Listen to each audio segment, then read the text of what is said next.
प्यारे बच्चों, आपका बहुत स्वागत है रे क्लासेस फिरोजाबाद में। हमारा चैप्टर चल रहा था एल्कोहल, फिनॉल, ईथर। उसमें हम लोग पढ़ रहे थे फिनॉल टॉपिक चल रहा था हमारा, उसमें उसकी केमिकल प्रॉपर्टीज पढ़ रहे थे। फिनॉल की केमिकल प्रॉपर्टीज को 3 पार्ट में डिवाइड किया गया है ना। कितने पार्ट में? 3 में। पहला था reaction due to phenolic group, जो कल मैंने करा दिया। दूसरा है reaction due to benzene ring, ठीक है। और तीसरा है स्पेशल रिएक्शन। तो आज हम करेंगे reaction due to benzene ring. Reaction due to benzene ring second part है। अब इसके भी सब पार्ट है, यानी इसके अंदर भी आगे पार्ट है, उन्हें कैपिटल ABCD से डिनोट करेंगे। तो पहला है reaction of phenol due to benzene ring में पहला पार्ट है A part, reaction with aqueous bromine. Reaction with aqueous bromine. जब फिनॉल एक्वस ब्रोमीन से रिएक्शन करती है, किससे रिएक्शन करती है? ब्रोमीन से। और ये ब्रोमीन कैसी है? एक्वस। तो 3 मोल यूज होते हैं। कितने? 3 मोल। और फिनॉल में 3 जगह पर, यानी ऑर्थो, ऑर्थो और पैरा पे Br आता है। आप देख रहे हैं Br आने पर लाइन आ रही है। लाइन आने का मतलब H बाहर जाना। लाइन आने का मतलब क्या बाहर जाना? H। तो 3 H बाहर निकले। 6 Br थे, 3 लग गए। 6 Br थे, 3 लग गए। 3 Br इन 3 H के साथ मिलकर बन गया 3HBr। इसका नाम है 2,4,6 ट्राई ब्रोमोफिनॉल। इसका पीपीटी आ जाएगा व्हाइट कलर का। नंबरिंग कैसे करी है? ये नंबर 1 है, ये 2 है, ये 4 है, और ऐसे ही अगर आप आगे चलेंगे तो ये 6 है। 1 2 3 4 5 6 2,4,6 ट्राइब्रोमोफिनॉल। तो फिनॉल एक्वस ब्रोमीन के साथ 2,4,6 ट्राइब्रोमोफिनॉल का व्हाइट पीपीटी बनाता है। कैसा है? White PPT. ठीक, नोट करें जल्दी से, मैं सामने से हट गया हूं। हाँ जी, नोट करिए। हाँ बेटा, ये वाला हो गया। अब आगे चलो। अगर यहां पर हम एक्वस ब्रोमीन की जगह एक कैटालिस्ट और यूज कर लें, है ना, यानी कि अगर इसका हम सेकंड पार्ट कर दें, reaction with bromine in presence of CS2, यानी अब ब्रोमीन रिएक्शन करेगी लेकिन एक्वस नहीं है, CS2 की प्रेजेंस में, तो रिएक्शन की स्पीड स्लो डाउन हो जाएगी। कार्बन डाइसल्फाइड की प्रेजेंस में ब्रोमीन की रिएक्शन स्लो हो जाती है। अब नया आने वाला Br, अगर ये रिंग 100 है, कितनी है? 100, तो 50 रिंग में नया आने वाला Br ऑर्थो पे जुड़ेगा, बाकी 50 में पैरा पर। बैलेंसिंग आपको नजर नहीं आ रही है, लेकिन आप बात समझो। ये रिंग 100 है, तो 50 में Br ऑर्थो पे जुड़ा, 50 में पैरा पर। बैलेंसिंग चेक करनी हो तो एक रिंग को ढक लो, तब नजर आएगी। बैलेंसिंग देखने के लिए एक रिंग ढकते हैं। वैसे आप समझो ये रिंग 100 है, ये 50 बनी, ये 50 बनी। जब यहां पे Br आया तो यहां से H निकलेगा, है ना, वो इसके साथ मिलकर क्या बना लेगा? HBr। ऐसे ही यहां पे कह सकते हैं, तो साथ में बन जाएगा HBr। तो आपने देखा जब ब्रोमीन एक्वस होती है तो Br 3 जगह लगता है, ऑर्थो, ऑर्थो और पैरा पर। और जब ब्रोमीन CS2 के साथ होती है तो Br एक ही जगह लगता है, या तो ऑर्थो पर या पैरा पर, या तो ऑर्थो पर या पैरा पर। और ये रिएक्शन 293 केल्विन टेम्परेचर पर होती है। कितने पर? 293 केल्विन पर। दोनों रिएक्शन को वेरी इंपॉर्टेंट का दर्जा दो, बोर्ड, IIT, नीट, तीनों के हिसाब से। क्या बात समझी? जब फिनॉल ब्रोमीन से रिएक्शन करता है और वो ब्रोमीन एक्वस होती है तो Br 3 जगह लगता है। लेकिन जब वो ब्रोमीन से रिएक्शन करता है, वो ब्रोमीन CS2 के साथ ली जाती है, कार्बन डाइसल्फाइड के साथ, तो फिर बच्चों Br या तो ऑर्थो पे लगेगा या पैरा पे लगेगा, यानी दोनों चांस है। कुछ रिंग में ऑर्थो पर, कुछ रिंग में पैरा पर। ये दोनों रिएक्शन लिखी हुई है, नोट कर लें। ये reaction due to benzene ring जो है उनमें ए और बी पार्ट है। अब सी और डी पार्ट आएगा फिनॉल वाले में, reaction due to benzene ring में। अब देखिए भाई ये इरेज हो गया है। अब सी पार्ट है reaction with dilute HNO3, reaction with dilute HNO3।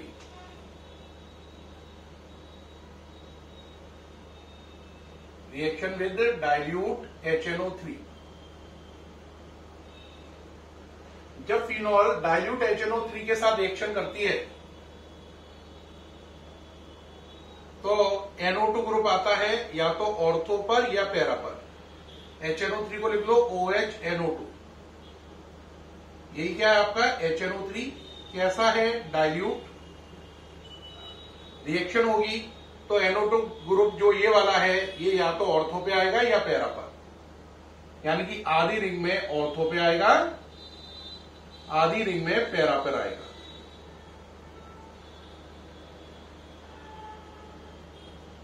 दोबारा समझो, अगर ये रिंग 100 है तो 50 में ऐसा होगा, 50 में ऐसा होगा। अब इसके आने से यहां पे क्या आई? लाइन। लाइन से क्या निकला? H, और ये वाला OH, ये वाला H और ये वाला OH मिलकर क्या बन गया? वाटर। प्रोडक्ट का नाम क्या है? ये जो बने इसका नाम है, क्या नाम पड़ा बोलो? Ortho nitrophenol.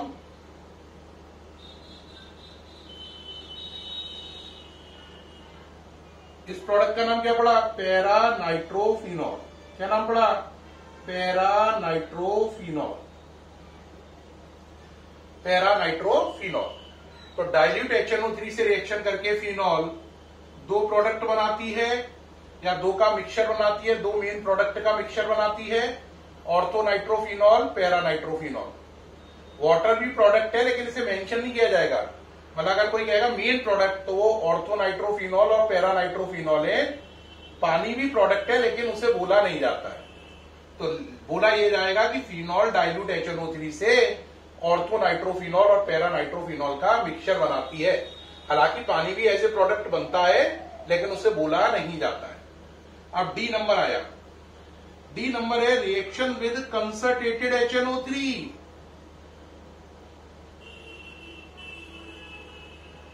Reaction with concentrated HNO3 in presence of H2SO4। वो भी कैसा? कंसंट्रेटेड। ये रिएक्शन वेरी इंपॉर्टेंट, मार्क कर लो। जब फिनॉल कंसंट्रेटेड HNO3 से रिएक्शन करती है तो उसकी 3 यूनिट यूज होती हैं HNO3 की। उसे लिखा OHNO2, या आप लिख सकते हैं 3HNO3। एरो पर concentrated H2SO4 as a catalyst. अब NO2 ग्रुप 3 जगह आएगा। कितनी जगह? 3 जगह एक साथ ही। ये आपकी फिनॉल लेंगे। अब 3 जगह NO2 आएगा, ऑर्थो पर,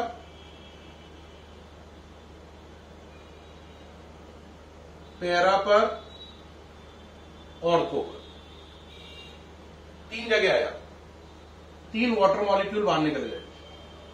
इसका नाम है 2,4,6 ट्राई नाइट्रोफिनॉल। 2,4,6 try nitrophenol. इसे पिक्रिक एसिड भी कहते हैं। येलो कलर के क्रिस्टल होते हैं इसके, नोट कर लें। कैसा कलर होता है? Yellow colour crystal. Picric acid नाम है। इस बात को बहुत ध्यान दें, ये IIT के लिए एक्सक्लूसिव है।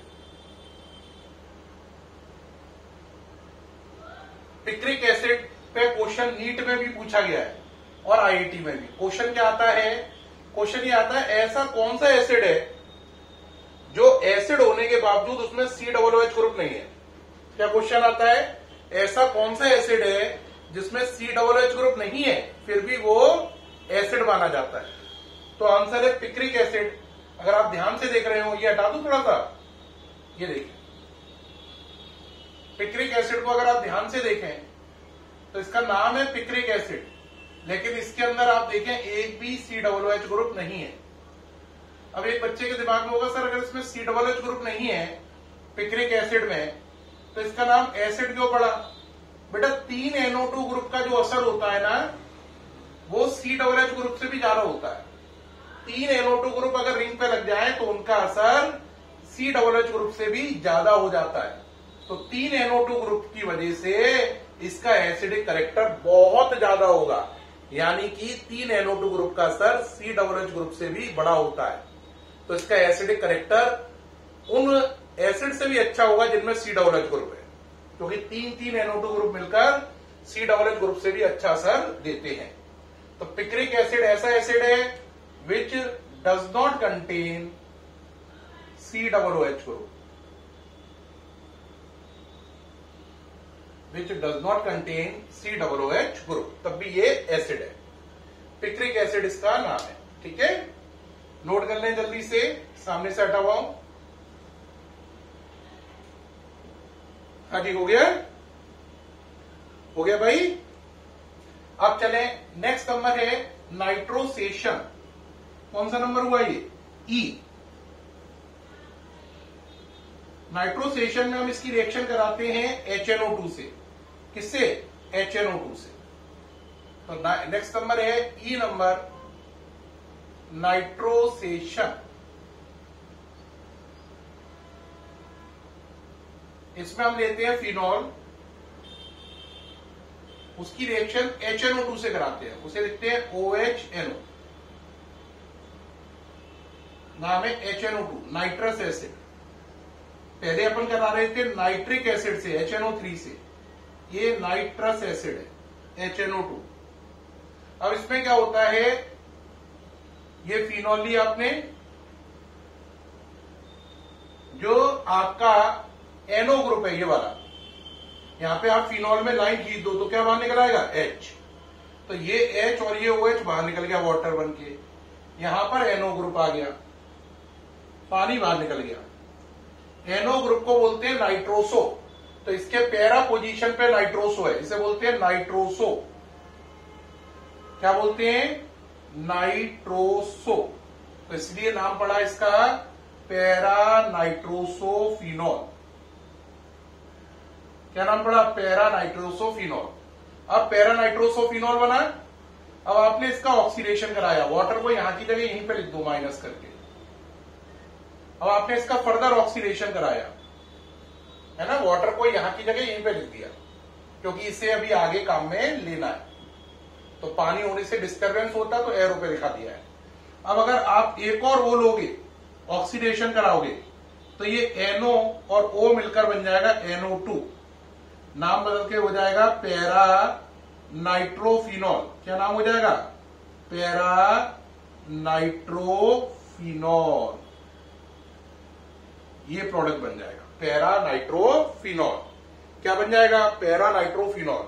अब बताइए O कहां से आएगा? ये O लेंगे आप HNO3 से एज ए ऑक्सीडाइजिंग एजेंट। ये O कहां से आया? HNO3 से। उसने NO का क्या कर दिया? NO2। तो ये बन गया फिनॉल से पैरा नाइट्रोफिनॉल। रिएक्शन का नाम नाइट्रोसेशन क्यों है? क्योंकि पहले H हटकर NO ग्रुप आया, H हटकर NO आने से नाइट्रोसो ग्रुप आ गया, तो नाइट्रोसेशन। नाइट्रोसेशन का मतलब होता है NO ग्रुप का आना, फिर उस NO को NO2 में बदल दिया ऑक्सीडेशन करा के HNO3 से, तो प्रोडक्ट बना पैरा नाइट्रोफिनॉल। क्या बना? Para nitrophenol. नोट करें जल्दी से, नोट कर लिया। नेक्स्ट नंबर चले। नेक्स्ट नंबर आया फ्रीडल क्राफ्ट एल्काइलेशन, और एसाइलेशन में से बात चलेगी। तो नेक्स्ट आया आपका फ्रीडल क्राफ्ट एल्काइलेशन, ई के बाद F, फ्रीडल क्राफ्ट एल्काइलेशन। आपने लिया फिनॉल, उसकी रिएक्शन कराई CH3Cl से, कैटालिस्ट लिया एनहाइड्रस यानी बिना पानी वाला AlCl3। अब अगर आप ऐसी रिएक्शन कराएंगे तो CH3 ग्रुप आएगा या तो ऑर्थो पर या पैरा पर। फिर दोबारा समझ लें, ऑर्थो या पैरा का मतलब क्या हुआ? यानी कि आपने इसकी 100 रिंग ली, 100 में से 50 पे ऑर्थो पे आया, 50 में पैरा पे आया। इसके आने से लाइन आई, लाइन से H निकला और वो इस Cl के साथ मिलकर जो H निकला ये वाला, ये इस Cl के साथ मिलकर क्या बन गया? HCl। क्या बन गया? HCl। तो HCl को और लिख दो यहां पर थोड़ा सा स्पेस देके, क्योंकि उनके नाम लिखने रह गए। अब इसका नाम है ऑर्थोक्रीसोल। क्या नाम है? ऑर्थोक्रीसोल। और इसका नाम है पैराक्रीसोल।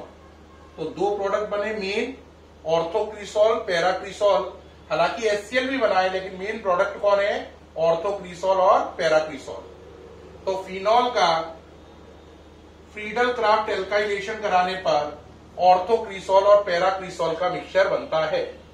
फिनॉल का फ्रीडल क्राफ्ट एल्काइलेशन कराने पर ऑर्थोक्रीसोल और पैराक्रीसोल का मिक्सचर बनता है। बात समझ में आई या नहीं आई? तो बेटा अपन लोग पढ़ रहे थे फिनॉल की वो रिएक्शन जिसमें बेंजीन रिंग का इन्वॉल्वमेंट है। उसमें पहली पढ़ी reaction with aqueous Br2, Br 3 जगह लगा। दूसरी पढ़ी reaction with Br2 in presence of CH2 carbon disulphide, Br एक जगह लगा, या तो ऑर्थो पर या पैरा पर। फिर आपने पढ़ी reaction with dilute HNO3, NO2 group एक जगह पे लगा, या तो ऑर्थो पर या पैरा पर। फिर पढ़ी reaction with concentrated HNO3 in presence of concentrated H2SO4, NO2 group एक साथ 3 जगह लगा और एक अनोखा कंपाउंड बना पिक्रिक एसिड। येलो कलर के क्रिस्टल होते हैं और ये दुनिया का ऐसा इकलौता एसिड है जिसमें COOH ग्रुप नहीं है, फिर भी 3 NO2 ग्रुप के कारण इसका एसिडिक कैरेक्टर COOH ग्रुप से ज्यादा है, इसलिए इसे एसिड का दर्जा मिला। हालांकि इसमें COOH ग्रुप है ही नहीं। यही बात IIT और नीट के लिए पूछी गई है कि ऐसा एसिड बताओ जो एसिड नाम में रखता है लेकिन उसके अंदर COOH ग्रुप है ही नहीं। तो आपका आंसर होगा पिक्रिक एसिड, या उसका दूसरा नाम है 2,4,6 ट्राइनाइट्रोफिनॉल। 2,4,6 ट्राइनाइट्रोफिनॉल।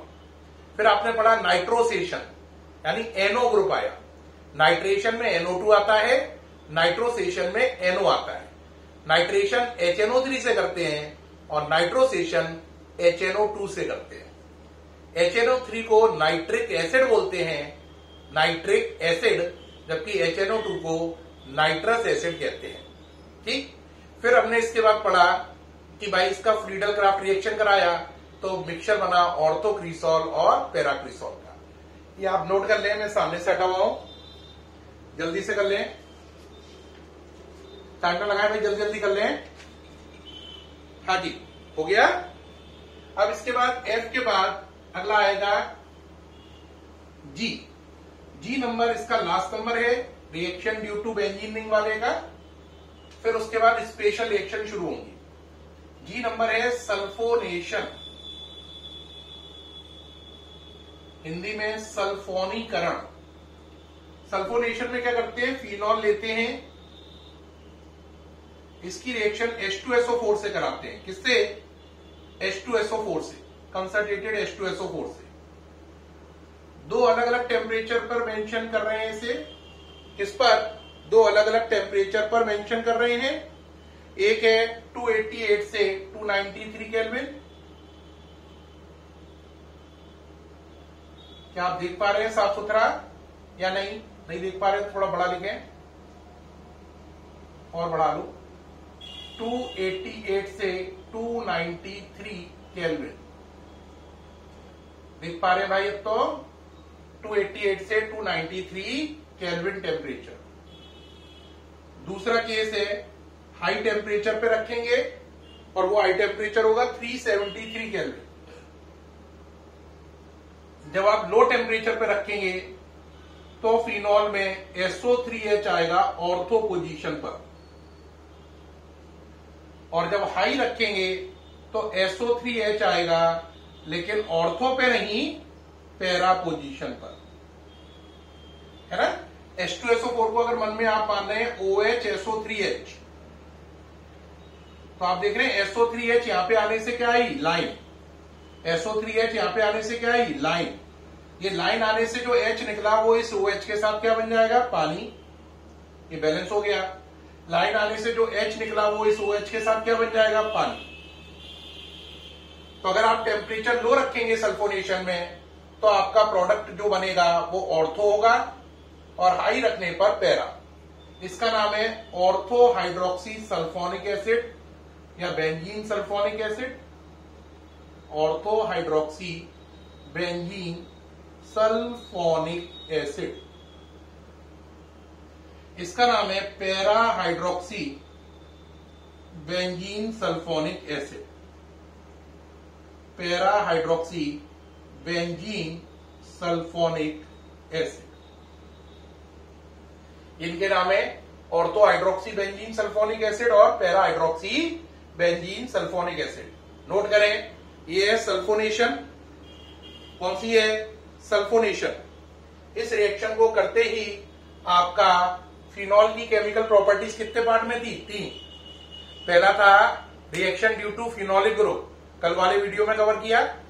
फिर था रिएक्शन ड्यू टू बेंजीनिंग, ये आज बताया पूरा का पूरा। इसमें पहला कराया reaction with aqueous Br2, A number. B number reaction with Br2 in presence of CS2। C number reaction with dilute HNO3। D number reaction with concentrated HNO3 in presence of concentrated H2SO4। E number nitrosation, है ना। E के बाद क्या आया, F number Friedel Crafts alkylation, और F के बाद जी number sulphonation. तो ये सारा हो गया इसमें, नोट करें, सामने से हटा हुआ हूं। इसके साथ ही खत्म हो गया second part, reaction due to benzene ring या reaction of phenol due to benzene ring. अब आएगा थर्ड और लास्ट पार्ट, जिसका नाम है स्पेशल रिएक्शन।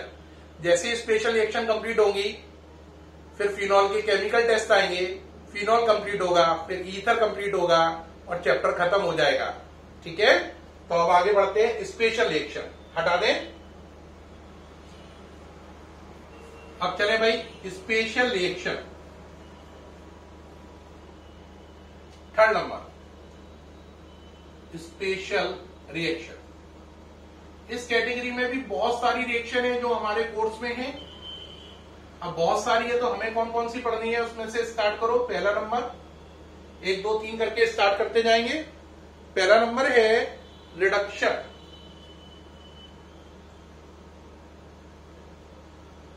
क्या है, रिडक्शन। आपने फिनॉल लिया, इसमें इसका फॉर्मूला अगर हम ध्यान से देखें तो है C6H5OH। क्या फॉर्मूला है, C6H5OH। आपने 3 H2 लिए इन प्रेजेंस ऑफ निकेल 473 केल्विन, तो तीनों डबल बॉन्ड का खात्मा हो जाएगा, तीनों डबल बॉन्ड खत्म हो जाएंगे।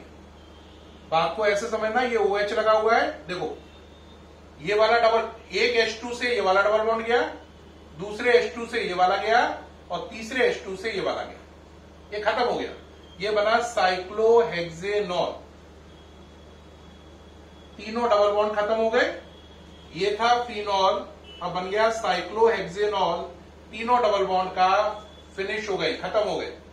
अब इसका फॉर्मूला क्या है, C6, है ना, 6H ये 5 ये 5 और 6 11, C6H11OH क्या बना, साइक्लोहेक्सेनॉल। तो फिनॉल निकेल द्वारा रिडक्शन कराने पर 473 केल्विन पर साइक्लोहेक्सेनॉल बनाता है। फिनॉल निकेल द्वारा रिडक्शन कराने पर 473 केल्विन पर साइक्लोहेक्सेनॉल बनाता है। फिनॉल का फॉर्मूला है C6H5OH, इसका है C6H11OH। अंदर के तीनों डबल बॉन्ड हट गए हैं। इसका ए पार्ट हो गया, नोट करें जल्दी से। अब बी पार्ट पे चलें। युक्त हो गया भाई, चलिए अब इसका बी पार्ट चले। किसका बी पार्ट चल रहे हैं अपन लोग, इसी का दूसरा नंबर है इसका B part, oxidation by K2Cr2O7। Oxidation by K2Cr2O7 in presence of H2SO4, in presence of H2SO4। तो अगर आप फिनॉल ले लें, उसका ऑक्सीडेशन कराएं K2Cr2O7 से इन प्रेजेंस ऑफ H2SO4, तो 3 नेसेंट ऑक्सीजन लीजिए, क्या प्रोडक्ट बनेगा? ये बॉन्ड पैरेलल हो जाएंगे, यहां पे आएगा ओ, क्या आएगा? ओ यहां पे आ जाएगा। इसका नाम है पैराबेंजोक्विनोन। क्या नाम है? पैराबेंजोक्विनोन। और यहां से आपका 3 की जगह 2 ले लो तो बैलेंसिंग आएगी। यहां से H2O निकल जाएगा। क्या निकल जाएगा? H2। अब एक बच्चा कहेगा कैसे सर? देखो बेटा, इसका फॉर्मूला है C6H5OH, इसका फॉर्मूला है C6H4O2। आप बना के देख लो, डिटेल बनानी आती है? बना के देख लो। अगर आपको डिटेल नहीं बनानी आती तो अगर आप इसे सही से बनाओगे फिनॉल को, तो फिनॉल है, देखो थोड़ी जगह बना ले यार, है जगह बना ले। चलो भाई, हाँ देखो भाई, पहले इसे देखो फिनॉल को, COH CH CH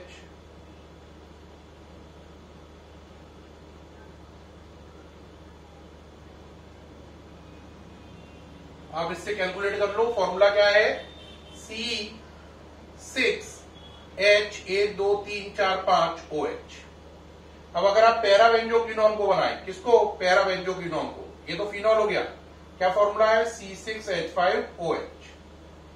पैराबेंजोक्विनोन को बनाएं, C double bond O CH double bond CH C double bond O CH CH double bond. जरा आप ध्यान से देखें, क्या फॉर्मूला बनना बताओ? फॉर्मूला बनना है C6 1 2 3 4 5 6 1 2 3 4 5 6 H गिनो 1 2 3 4 C6H4O2। नजर आ रहा है? कार्बन गिनो 1 2 3 4 5 6, हाइड्रोजन 4 1 2 3 4 O2। ये अब इन दोनों फॉर्मूलों में जरा डिफरेंस देखो। कार्बन 6, हाइड्रोजन इसमें कितने हैं? 5 और 1 6। तो यहां पे कितने आ गए? 4, 2 पानी में गए। दोबारा कार्बन 6, हाइड्रोजन 5 और 1 6, 4 यहां पर 2 पानी में। ऑक्सीजन यहां पर 1 है, यहां पर 2 है, तो 1 और 2 3। यहां पे 2 आ गए, यहां पे 1 आ गया, 3 हो गए। तो ऑक्सीजन 1 और 2 3, यहां पे 2 और 1 3। तो ये बैलेंस इक्वेशन, प्रोडक्ट बना पैराबेंजोक्विनोन। क्या बना? पैराबेंजोक्विनोन। ये इसका डिटेल है, पैराबेंजोक्विनोन कैसा दिखता है, और ये फिनॉल का डिटेल है। ठीक, इससे आप रिएक्शन की बैलेंसिंग को चेक कर सकते हैं। तो ये बी पार्ट हो गया। कौन सा हो गया? B part, oxidation by K2Cr2O7 in presence of concentrated H2SO4। ये कौन सा हो गया आपका? B part. नोट कर लिया होगा, उम्मीद है नोट कर लिया है भाई, कोई दिक्कत तो नहीं है। अब इसका सी पार्ट आएगा। सी पार्ट का नाम है एल्स परसल्फेट ऑक्सीडेशन। क्या आएगा? Elbs persulphate oxidation. C part है इसका एल्स परसल्फेट ऑक्सीडेशन, जो कि हम लोग करेंगे कल, है ना। फिर डी पार्ट आएगा कॉल्वे शिमेट, फिर रीमा-टीमर, ऐसे करके इसके पार्ट आएंगे। लेकिन अब वो कल आएंगे, क्योंकि आज का वीडियो ऑलरेडी काफी बड़ा हो चुका है। अब इसको और बड़ा नहीं करना चाहते हम। तो फिनॉल की जो स्पेशल रिएक्शन है उसमें मैंने 2 करा दी, पहली रिडक्शन और दूसरा oxidation by K2Cr2O7 in presence of concentrated H2SO4। अब जो इसकी बाकी रिएक्शन बची है, एल्स परसल्फेट, कॉल्वे शिमेट, रीमा-टीमर, है ना, और फिनॉल के केमिकल टेस्ट, ये सब कल के वीडियो में आएंगे। ठीक है, कल के वीडियो का इंतजार करें। आज का वीडियो कैसा लगा उसकी जरूर राय दें। मुझे उम्मीद है आपको अच्छा नहीं, आउटस्टैंडिंग लग रहा होगा। और मेरे प्यारे बच्चे सब ध्यान से पढ़ रहे हैं, ऐसी मैं उम्मीद करता हूं। ठीक है, गुड बाय।